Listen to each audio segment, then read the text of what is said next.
Good morning, welcome back to the final video before we head back to London. And this coincides perfectly with a package I received a few weeks ago from a Belgian company called Bowtex. I've packed it up just for dramatic effect. But I've been wearing this gear for the past 2 to 3 weeks or so. So Bowtex is a Belgian company that make all of their gear in the EU, and they specialise in Under Armour for biking gear. This is the Elite shirt, and these are the Elite leggings. So they've got 3 different levels of protective gear, and the Elite is the most protective level of gear that Bowtex has. I'll put this on in a second, but in essence what you get, a simple looking black pair of leggings, but included is removable hip armour and removable knee armour already in there, with straps for the bottom of your legs. I'll show you the fit in a second. That is size medium, and for the, well, I say jacket, it's Under Armour, but this can also be worn over a t-shirt as well, so you can take your pick. It comes with elbow armour, shoulder armour in the box I'll show in a second, back armour pocket, the back armour is in the box as well as chest armour pockets. So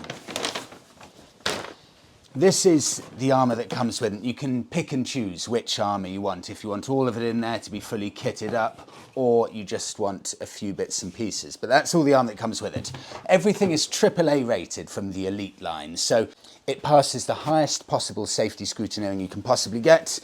Monika, do some special flip with the camera. I'll go and put these on and show you how they look.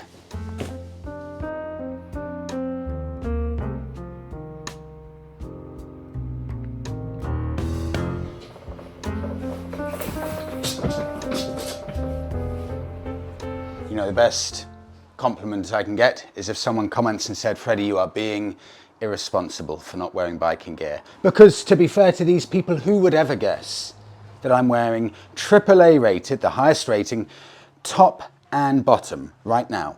You know, the only slight negative here is that I look slightly more muscular than usual. There are no other negatives. The most difficult thing when you're making Under Armour, oh, and I'm wearing the leggings, but I don't want to do a full striptease, but there's full leggings with the full armour underneath these trousers. The most difficult thing when you're making Under Armour like this is trying to make and balance getting the highest possible safety rating, AAA rated, with something that's genuinely slimline, because to be Under Armour like this, it has to be slimline and it needs to be comfortable. I've tried other products before that have just been a bit too heavy duty, and I'm not 100% sure if it should be a jacket or Under Armour. But this has achieved what I thought was impossible. It's light, it's comfortable, it's flexible, yet it's got all of the safety features that you need. It has, tucked under here, hooks for your thumbs so you don't lose your shirt when putting on a jacket. It's got seams that highly exceed any safety standard. It's got the easiest pockets to put in and remove any armour sections that you want. And it is, without question, the most comfortable bit of Under Armour that I've ever tried. And it means that I can wear all of my normal clothing without any limitations at all. It's also, I can imagine, and I'm not going to lie here because I haven't worn it in warm temperatures, but this special Dyneema fabric that's been created by Bowtex, especially by Bowtex, it's incredibly cold to the touch. So it's not unpleasantly thick and hot and claustrophobic feeling. It feels very, very, really very nice on the skin. I am highly impressed with it. Monika? Are you ready? I'm making this too dramatic. The final ride off to our favourite coffee spot, and very possibly our final ride before we head off back to London. I'll give one more bit of consumer advice here on sizing. So I'm 6 foot 180 kilos, and this is a size medium, and it's perfect for me. It comes up snug, but that's because I want it as Under Armour. So I would wear a t-shirt, a sweatshirt, etc. over the top of it. If you want to wear a t-shirt and a sweatshirt under this, then you should size up one. Also, if you're even 1 kilo heavier than me, I would say go for a size large as opposed to a size medium. And the same goes for the leggings as well. Size medium for me, but again, if you're bigger than me, go up to a size large.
Bonneville still has a decently serious drinking problem.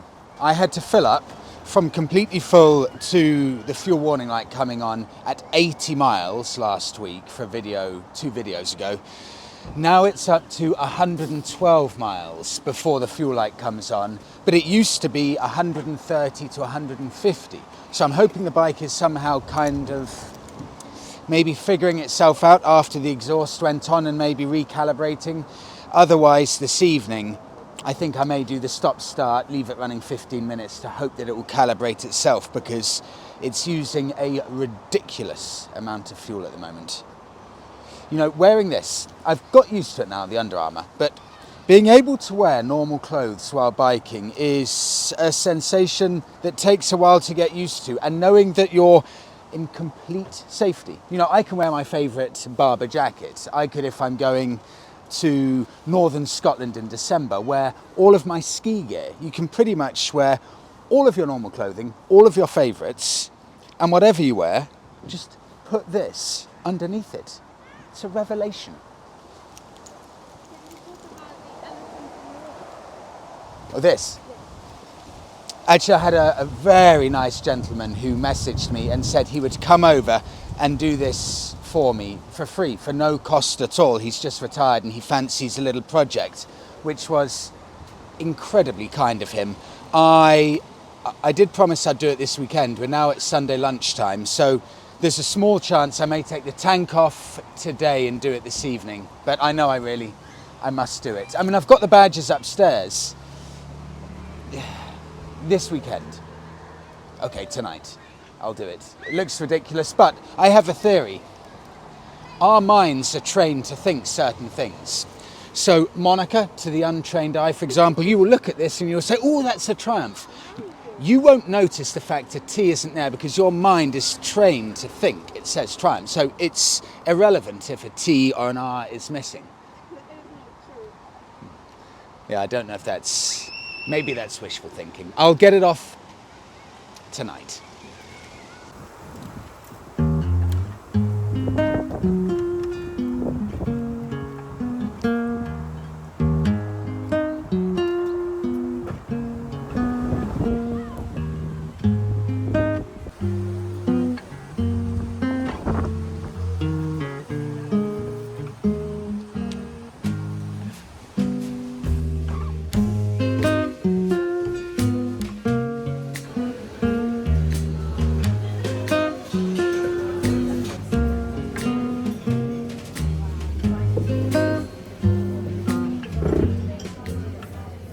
I've just got a nice little update. I stay in touch with a few people in Tenerife and they I think once a month do a volcano run or a run arranged by Easy Rider Tenerife, which is the motorbike rental company. And just look at some of these.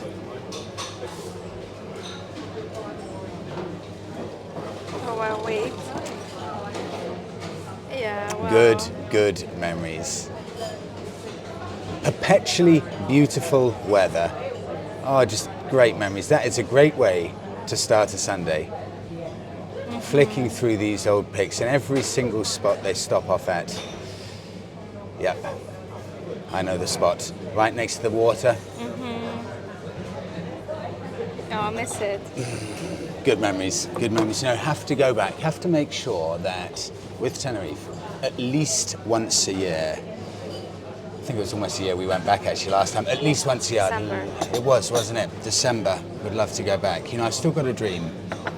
Eventually, to buy a place in Tenerife because I think it's still my favourite place in the world. Something about it. You know, a lot of Brits say to me, come on, Freddie, Tenerife. No, it can't be your favourite place in the world. Oh, it still is. It still is. The exhaust was picked up. I forgot to mention.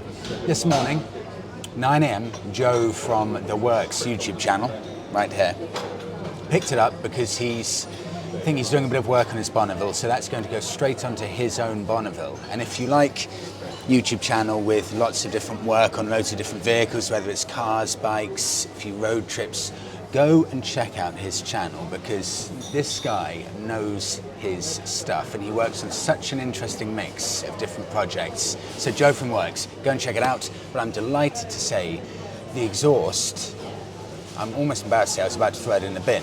But luckily Joe came to pick it up and I also had a backup person in case Joe didn't pick it up. So it is going to be on a Triumph Bonneville and I'm sure it won't be rattling very soon.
I massively appreciate all of the comments you all make for the videos. It's hugely appreciated.